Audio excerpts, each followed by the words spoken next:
할렐루야. 오늘 이렇게 우리 청년부 예배 나온 우리 다니엘 청년부 여러분을 주님의 이름으로 축복하고 환영합니다. 이 말씀을 준비하면서 조금 과거를 떠올려 봤습니다. 부모님께 혼난 적이 언제 내가 혼을 났었는가? 나는 부모님께 언제 혼이 났었는가 생각해 봤는데 아무리 생각해도 생각이 나지 않더라고요. 혼나고 자라지 않은 건지 너무 잘 살았는지. 우리는 부모님께 혼나본 기억이 있을 겁니다. 누군가는 아주 최근에 있을지도 모르겠습니다. 어떤 때에 보통 혼이 나나요? 부모님의 말씀을 듣지 않았거나 아니면 사회적으로 굉장히 잘못된 행동을 했을 때 그런 경우에 혼이 나지요. 그리고 혼이 나면 혼이 나는 것으로 끝이 나던가요? 물론 그런 부모님도 계실지 모르겠습니다. 그런 부모님도 계실 수 있겠지만 대부분의 경우는 앞으로는 어떻게 해야 하는지, 무엇이 잘못되었었으니 이렇게 고쳐보자까지 나아가면서 교정해 주는 것까지가 부모님들이 보통 하는 역할입니다. 이스라엘 민족은 어떠한가요? 그들은 자신들의 아버지 되는 하나님의 말씀을 지키지 않습니다. 여러 차례 혼이 납니다. 하나님께서 회초리를 들고 여러 번 때리십니다. 그런데 이스라엘이 정신을 차리지 못해요. 다른 민족들이 억압하고 하나님이 구원해 주시고 또 다른 민족이 억압하고 하나님이 또다시 구원해 주시고 이러한 역사가 반복되고 되풀이되지만 이스라엘은 변화하지 않습니다. 결국에 어떻게 됩니까? 그들은 나라를 잃게 됩니다. 그렇게 되는 과정 중에 이제 호세아라는 선지자가 등장을 합니다. 그는 하나님께서 그 백성들을 얼마나 사랑하시는지 선포하고 전하는 선지자였습니다. 그 중에서 특별히 오늘 읽은 이 호세아 6장은 하나님께서 백성들을 회복시키겠다라는 그러한 약속을 담은 메시지가 아주 잘 드러납니다. 그렇다면 백성들은 어떻게 회복될 수 있을까요? 나라를 잃고 멸망해야 하는 그 이스라엘 백성들이 멸망한 나라를 다시 어떻게 일으킬 수 있을까요? 우리는 오늘 말씀을 통해 이 호세아 6장 말씀을 통해서 백성들이 어떻게 회복될 수 있는가를 두 가지로 나누어서 한번 살펴보고자 합니다. 첫 번째로 먼저 하나님에 대해서 알아야 합니다. 호세아 6장 3절 말씀입니다. 그러므로 우리가 여호와를 알자, 힘써 여호와를 알자. 그의 나타나심은 새벽빛같이 어김없나니 비와 같이 땅을 적시는 늦은 비와 같이 우리에게 임하시리라 하니라. 아멘. 여호와를 알되 힘써 알자라고 이야기하고 있습니다. 왜 여호와를 알자라고 이야기를 할까요? 그것은 앞의 구절들을 통해서 알 수 있습니다. 1절과 2절 두 구절을 통해서 알 수 있는 한 가지 사실은 하나님께서 이들을 살리시기로 작정하셨다라는 것이지요. 그리고 그 사실을 지금 이 선지자는 믿고 있다라는 것이죠. 그렇기 때문에 그렇게 하시기로 작정하신 이 여호와 하나님, 이 여호와 하나님에 대해서 알기를 힘쓰자라고 이야기를 합니다.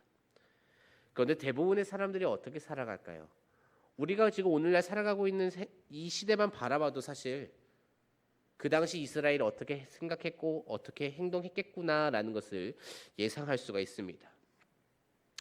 하나님을 아는 것에 대해서는 관심 밖의 일이지요. 그렇지 않습니까? 사실 믿는 자들 정도 되어야, 정말 내가 하나님을 믿습니다, 여호와 하나님을 예수 그리스도를 나의 구주로 선포하고 고백합니다라고 말을 하는 그러한 사람들 정도 되어야, 교회를 매주 나가면서 예배를 드린다라고 말하는 그러한 사람들 정도 돼야 하나님이 어떠한 분인가 궁금해하기라도 합니다. 조금 더 잘 생각해 보면, 조금 더 솔직하게 생각을 해보면은 꼭 교회를 다닌다고 하나님을 궁금해하는 것 같지도 않습니다. 예배를 드린다고 해서 하나님에 대해 알고 싶어하는 것 같지도 않아요. 믿는다고 고백하는 성도들 중에서 과연 몇 퍼센트나 하나님에 대해 진정으로 갈망할까를 놓고 진지하게 고민을 해보면은 그거에 대해서 계산하고 싶어지지가 않아요. 누가 이것을 측정해 보지는 않았을 테니까 확실하진 않겠지만 단언컨대 10% 미만일 겁니다. 머리로 하는 생각으로야, 입으로 내뱉는 말로야 하나님에 대해 알아가야 한다라고, 하나님에 대해 알아야만 한다고 생각하고 말할 수 있겠지만 실제로 하는 행동은 실제로 하는 행동은 그렇지 못한 경우가, 도리어 하나님과는 아무런 관계가 없는 경우가 우리가 살아가고 있는 세상, 그리고 그 안에서 교회라고 말하고 있는 집단에서 볼 수 있는 모습이죠. 하나님에 대해서 알아가는 방법에 무엇이 있을까요? 하나님을 알아갈 수 있는 방법 무엇이 있을까요? 나 혼자 생각하면 하나님을 알아갑니까? 나 혼자서 하나님은 어떠한 분인가 하고 생각하면은 어떠한 하나님인가가 그려질 겁니다. 그 조각들을 다 모으면 결국 나오는 건 자기 자신이에요. 나 혼자 생각하는 건 하나님을 알아갈 수가 없습니다. 하나님을 알아가기 위해서는 말씀을 배우고 또 말씀을 듣는 것이 필요합니다. 그러기 위해서 얼마나 많은 노력을 기울여야 할까요? 이스라엘은 매일마다 제사를 드려야 했습니다. 율법서도 매일매일 낭독해야 합니다. 지금 우리도 그러합니까? 아니지요. 우리는 그렇게까지는 하지 않습니다. 우리는 그냥 그다지 이 이스라엘과 같이 그 정도로 우리의 모든 삶을 내어 걸지는 않아요. 그런데 명심해야 하는 것은 매일매일 그렇게 행동한 이스라엘도 하나님에 대해서 제대로 알지 못했고 하나님의 율법과 규례를 지키지 못했다라는 것이지요. 참으로 안타까운 일입니다. 우리는 그다지 이스라엘 백성들에 비하면 예배의 자리를 사모하지 않습니다. 그 일주일에 한 번 주일에 나오는 예배로 충분해합니다. 이스라엘은 매일마다 제사를 드렸습니다. 하루에 한 번도 아니고요. 수차례 드립니다. 그런 그들은 나라가 멸망했습니다. 그들보다 못한 우리는 어떨까요? 우리는 온 마음을 담아서 하나님께로 나아가야 합니다. 온 마음을 담아서 하나님께 나아가서 하나님께서 어떠한 분이신지 말씀을 듣고 말씀을 읽고 배워야 하나님에 대해 알아갈 수가 있어요. 근데 우리는 지금 그러한 삶을 살아가지 못합니다. 우리뿐만의 이야기입니까? 교회를 다닌다라고 고백하는 수많은 사람들이, 대부분의 신자들이 다 그렇게 살아가고 있습니다. 그러나 대부분이 이렇게 살아가니까 나도 그래도 돼라고 생각을 하면은 명심해야 합니다. 우리는 멸망을 피하지 못합니다. 하나님께서 이스라엘에 휘두른 그 심판의 망치를 피할 수 있기를 소망합니다. 그러기 위해서 우리는 하나님을 알아가야 합니다. 하나님이 어떠한 분이신지 진정으로 알아야 합니다. 정말 저분이 천지를 창조하신 분인지, 어떻게 창조를 하셨는지, 나는 그럼 누구인지, 나와 하나님은 어떠한 관계인지, 그것들을 우리가 명확하게 알 때 하나님께 어떻게 행동하고 어떠한 마음으로 어떠한 자세로 다가가야 하는지를 알게 됩니다.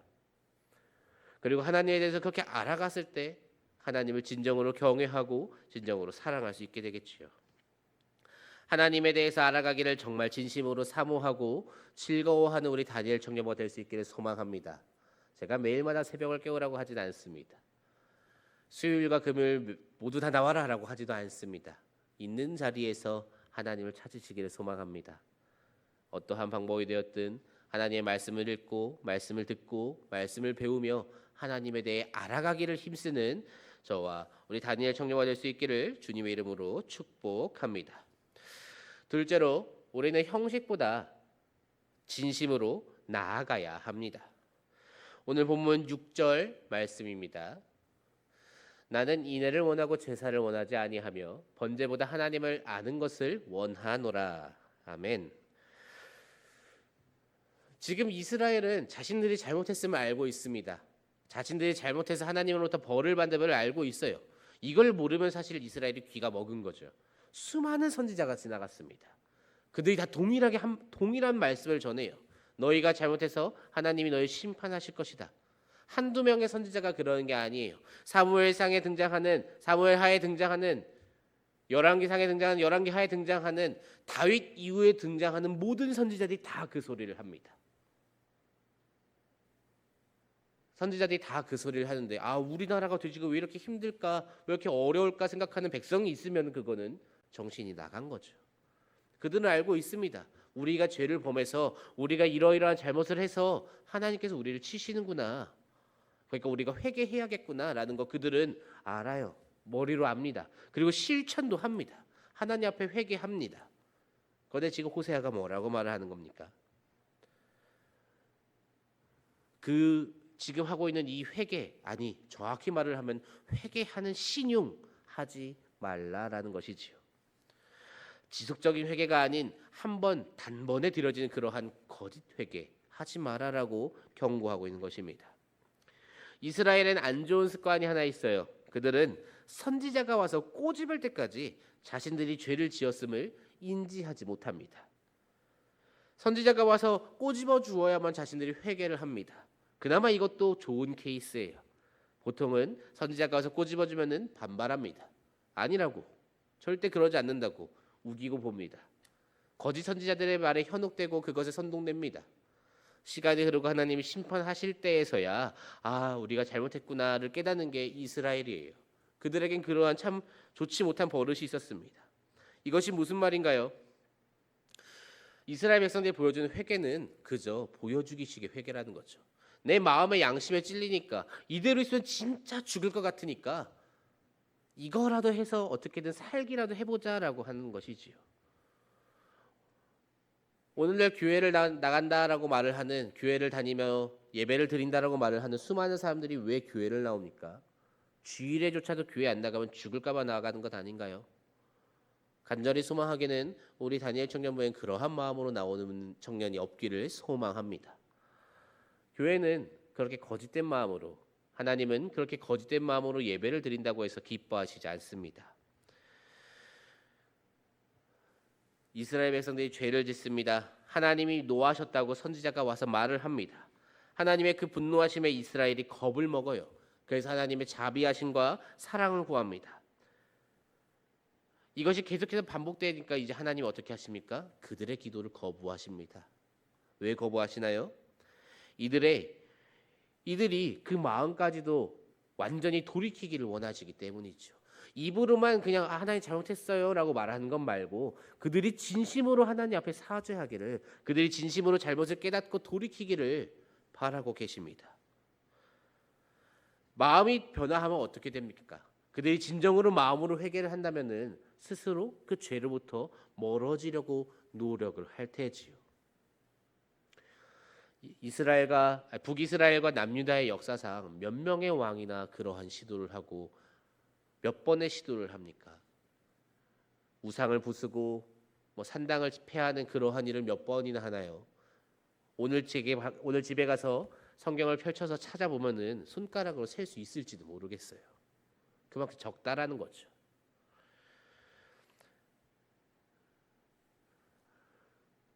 우리는 그 마음을 온전하게 하나님께 내어드려야 합니다. 나의 죄, 이거 내가 정말 이러한 죄를 저질렀구나라는 것을 내가 진심으로 인정하고 그 죄로부터 돌이킬 줄 알아야 합니다.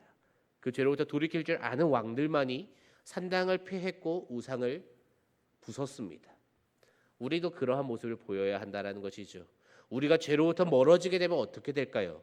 우리가 죄로부터 멀어지게 되면은 죄와 반대되는 속성인 하나님과 가까워질 수밖에 없습니다. 무슨 말인가요? 내가 진정으로 죄를 회개하면은 내가 나를 통해서 볼 수 있는 가장 큰 변화는 죄가 아닌 하나님께로 가까이 간다라는 것이죠. 내가 찬양을 올려드리든 기도의 자리로 나아가든 말씀을 더 묵상을 하든 무슨 방법을 하든 간에 하나님께로 더 가까이 나아가는 나를 발견할 수 있다라는 거죠. 그것이 발견되지 않는다면은 결국에 내가 회개 기도를 했다고 하고서 동일한 삶을 살아가고 있다면 그것은 형식뿐인 회개라는 것이죠. 우리는 꼭 기억해야 합니다. 하나님께서는 진심을 담아서 나아오는 백성들을 받아주십니다. 반대로 말하면 거짓으로 나아가는 백성들은 받아주지 않으신다라는 것이죠. 도리어 그들을 백성으로 과연 여겨주실까를 걱정해야 할 겁니다. 하나님께서는 사람의 마음을 꿰뚫어 보십니다. 숨길 수가 없습니다. 겉으로는 화려하고 웅장한 예배에 올려드릴 수 있습니다. 그러나 그 속마음이 진심이 아님을 하나님은 꿰뚫어 보십니다. 예배를 드리는 척인지 아니면 진정으로 예배를 드리고 있는 것인지 우리 하나님께서는 다 알고 계신다라는 것이지요. 그러한 하나님을 속이면서 지금 당장의 위기만 벗어나면 된다라는 마음으로 회개하는 척하는 이 미련한 이스라엘 백성들에게 우리 주님께서는 진심으로 나아올 것을 명하고 계십니다. 이 말씀을 우리가 조금은 무겁게 받아들이기를 소망합니다. 과연 나는 어떻게 하고 있는가를 돌이켜보고 진심으로 나아갈 수 있기를 소망합니다. 하나님께서는 형식을 원치 않으세요. 형식을 무시한다라는 게 아니라 형식만 내세우는 것을 싫어하십니다. 형식만 내세우는 거 좋아하시면은 바리새인과 사두개인들을, 그리고 서기관들은 구원받았겠지요. 그러지 않지 않습니까? 이 사실을 분명히 기억하고 우리의 형식으로만 나아가는 것이 아니라 우리의 진심으로 먼저 하나님께 나아갈 수 있기를 소망합니다. 나의 진심을 담아서 나의 과거로부터 현재로부터 돌이켜서 하나님께로 나아가는 우리 다니엘 청년부가 되기를 소망합니다. 우리는 하나님에 대해서 알아야 합니다. 하나님이 누구시며 왜 우리에게 필요한 분이신지 알고 하나님을 구해야 합니다. 우리는 진심으로 하나님께로 나아가야 합니다. 하나님이 바라시는 것은 형식이 아닌 우리의 진심이라는 것을 알고 기억하며 나아갈 수 있어야 합니다. 그렇기 때문에 우리는 몸도 마음도 다 여호와께로 돌아가야 합니다. 그때 우리의 삶의 참 회복이 시작이 된다라는 것이지요. 회복은 우리 안에서 이루어지지 않아요. 회복은 우리의 힘으로써 이루어지지 않습니다. 우리의 밖에서부터 주어지는 것으로만 우리는 회복을 할 수 있어요. 그런데 중요한 것은 그 밖에서 주어지는 것이 어느 쪽에서 오느냐가 중요한 것이죠. 악한 것에서 오는 것인지 아니면 선한 것에서 오는 것인지, 그것에 따라서 사람은 완전히 파멸의 길로 갈 것인지 아니면 회복의 길로 갈 것인지가 결정이 됩니다. 우리 오늘 본문 1절 말씀을 함께 읽어보면 좋을 것 같습니다. 오라 우리가 여호와께로 돌아가자. 여호와께서 우리를 찢으셨으나 도로 낫게 하실 것이요 우리를 치셨으나 싸매어 주실 것임이라. 아멘. 우리를 회복시킬 수 있는 분, 그분은 오직 여호와 하나님이십니다. 우리를 찢으신 분이 여호와 하나님이시기에 싸매실 수 있는 분 또한 여호와 하나님이십니다. 그렇게 우리는 오직 하나님께로 돌이켜야 합니다.